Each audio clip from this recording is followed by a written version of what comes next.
And for the first time this season, Rubens Barrichello is not the oldest guy out there on the racetrack, and I imagine he felt like a teenager today. Very overexcited. Neddy, you were the guy that gave him his debut when he was a teenager, just 19 years of age. Tell us your emotions right now. Well, as Martin will probably very well remember, Martin and he were teammates at Jordan, and he got his first ever podium in Japan, and our first ever podium went on then, of course, next week at Spa, and he had a pole position for us there.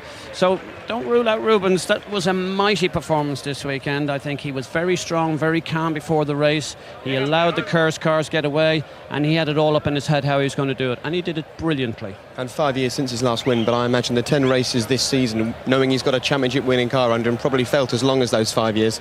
Huge relief for him, and probably for Brawn as well. Well, we've seen early in the season just how much emotion he's put into this year. You know, he's felt several times that he's had the car and the performance to win, and it hasn't happened.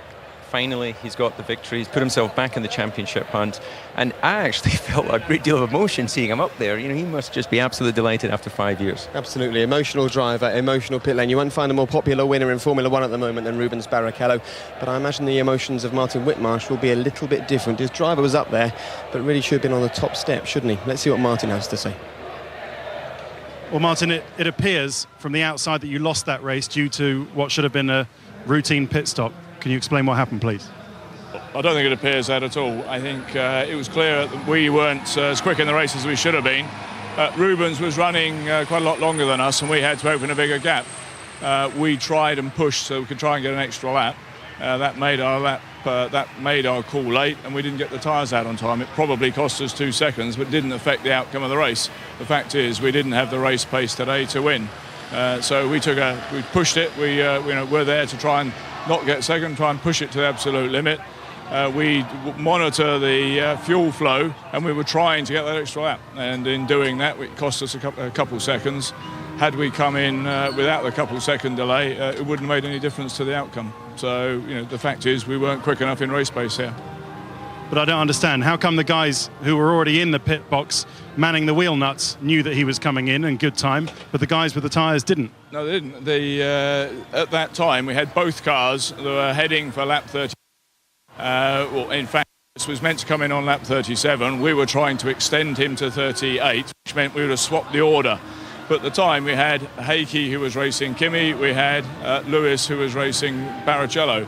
We decided at the last minute that the best hope of winning the race was to allow an extension, which meant we'd had to have an early stop of Heikki. And in that changeover, effectively, the guys were waiting for the stop, but they didn't know whether it was going to be Lewis or Heikki.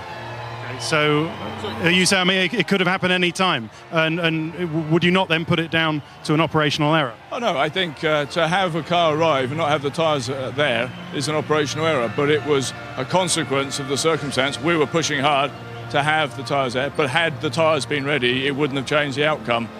We lost maybe a couple of seconds. The fact is, by the time we got out, we were probably 6-7 seconds behind Rubens. So, we were pushing hard. That made an error in the system. So we got it wrong, but it didn't actually materially affect the outcome of this race. So it's frustrating.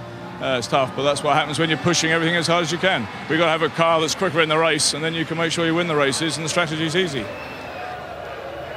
So McLaren lost that race on race pace, not pit stop problems.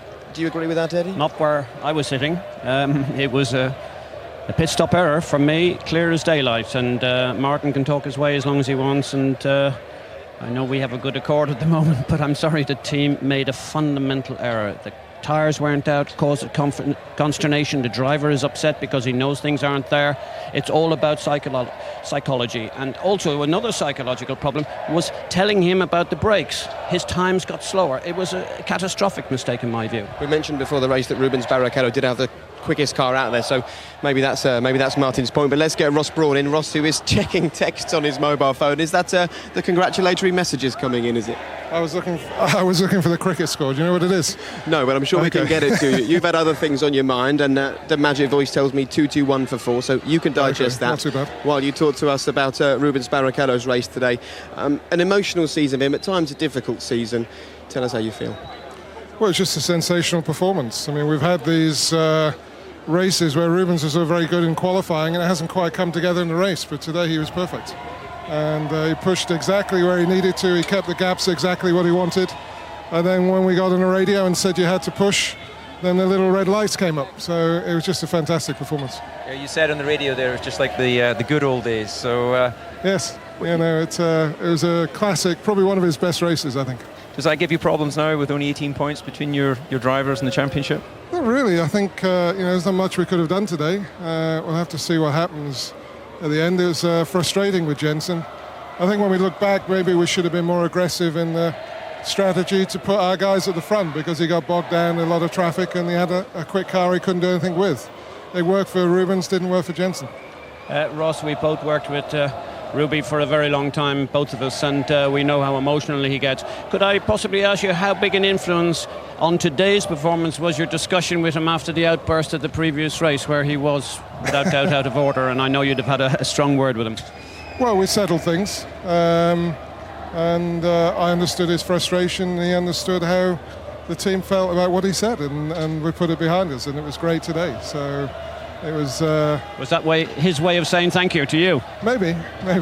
Not bad. Well, you said you would have sacked him, so he wouldn't have been up there to do that, would he? Listen, Ross, thank you very much indeed. Congratulations, Okay, and I'm sure you're very happy to get back to winning ways. And there can't be many people in Formula One that can mastermind a win and have one eye on the cricket as well. Quite remarkable. Right, let's find out exactly what's going on now in the drivers' press conference. Rubens, so many difficult emotions in Budapest, but this win has been long, long overdue. You've clearly not forgotten how to win. It's been fantastic. It's been a weekend that I will never forget. Especially because after 5 years, you don't forget how to do it. But it's tough. I mean, in the middle of the race, they were telling me push, and although you're pushing like hell, there are some things that go through your mind, and you know that you cannot commit any mistakes, and you want to do it for yourself, you want to do it for your country, you want to do it for your family. So it was a lot going on through my mind, but the car has been perfect, and I want to thank the team for that, because it wasn't just me. The car was really brilliant. Well done, Rubens. Lewis, the team's worked miracles this season to give you a winning car, but there's no getting away from the fact that they cost you the victory today. We win and we lose together. And we've had a tremendous effort. Sorry, I can hear myself, but had a tremendous effort to get us here. So we could not at all take second place for granted, or be disappointed that we didn't get the win, because we've had extraordinary pace for us in the last 3 races. And I still feel and believe it was a tremendous effort from everyone. And I think these things happen, I've had so many races with this team, and this has very, very rarely happened. This could only be perhaps the second time. So in the amount of races I've done, I think they deserve a pat on their back. So regardless, we'll keep pushing, and hopefully we need to catch these guys up, because they generally are a little bit quicker than us. But I believe we can do that. So good job, lads. Well done, Lewis. Kimi, great drive from you. Started 6th, finished 3rd. How hard did you have to work for that today? We needed to go 100% all the time. I knew from Friday already. I had a good feeling with the car. It was working very well on the longer stints, so I was hoping that it will be okay in the race, and it turned out to be good. So, we know that we are not where we want to be. We're not really bringing new parts anymore for the car, so we're a little bit behind the leaders. But once we get the car running well, and I know that it feels good, then usually we can fight for 3rd place. If something weird happens in the race, maybe we can even fight for a win. But overall, it was a good weekend for me, and we were pretty happy to score the podium. OK, let's confirm the results then of the 2009 European Grand Prix from Valencia. And Rubens Barrichello, emotional, excitable, probably feels about 12 years old all over again. His first win in Formula One for 5 years. Lewis Hamilton, did he have the win in his grasp? McLaren don't think so, but Lewis clearly does. Heikki Kovalainen, his teammate, was a bit further back. Fernando Alonso couldn't do the business in front of his home crowd. Robert Kubica for BMW, a good move for him. They've struggled of late, and Nick Heidfeld didn't do an awful lot better. He's a bit further back. Jarno Trulli for Toyota, questions over his future at the moment. And Jaime Alguersuari, tricky one for him, but he did better than his teammate Sebastian Buemi. And Sebastian Vettel, a second DNF in a row. Bad news indeed. And this is how it affects the Drivers' Championship. Jenson Button with 72 points, and take a look at that. Rubens Barrichello is his new challenger for the Drivers' Championship. Mark Webber in third and Sebastian Vettel in fourth. So Jenson may have had the lead closed up, but he's extended his lead over the Red Bull drivers. And in the Constructors' Championship, once again, Brawn GP show just how ruthless they can be when they need to be. 126 points now on the board. Red Bull behind them with 98.5, having closed up just recently. Ferrari and McLaren both doing very well. Right, Jenson Button, the man who wants the World Championship, finished 7th today. He picked up some points, but how's he feeling? Let's find out. Here he is. Mark didn't have a great day. Sebastian didn't finish. You must take some consolation from that. We asked the same to Mark as well. Yeah, I mean, it's been a tough weekend for them, but also we're going to a circuit where they'll be very quick. So I've gained a couple of points on Mark, which is good. I've lost a lot of points to my teammate Rubens. I think he's 18 points behind me now.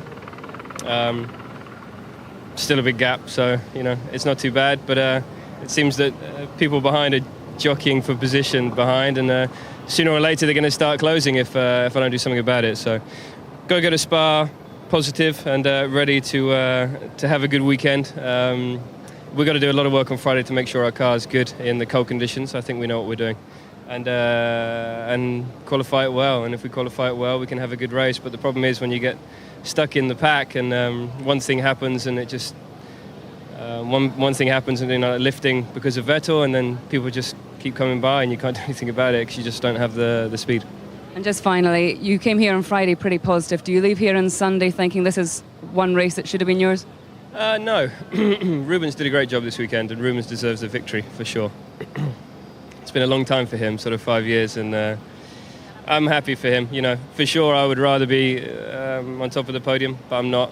He did a better job this weekend, and he didn't make a mistake. He won. We did what we came to do in a way. We came to beat the Red Bulls and to claw back a couple of points on a circuit that our car suits. But I didn't expect my teammate to finish so far in front of me, so that's something I've got to solve for the next race. But well done to Rubens, he did a good job, and his car crew as well. So. Jenson, Been a few struggles for Jenson in qualifying and at the start.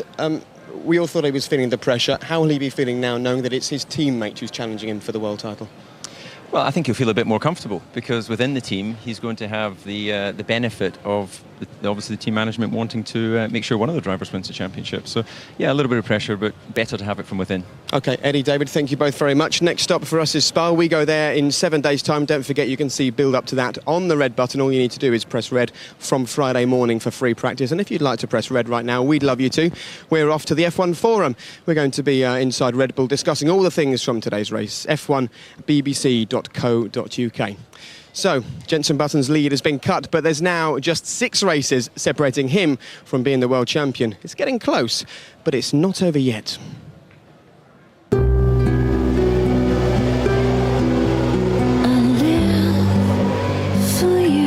away goes Hamilton. Button's dropped right down. This has been a shocking start by Jenson Button, the championship leader. It's not all over yet for Button. That's bad news for Sebastian Vettel. The tyres are not ready. This is costing him the Grand Prix. For the first time in 5 years, Rubens Barrichello is a winner in Formula One.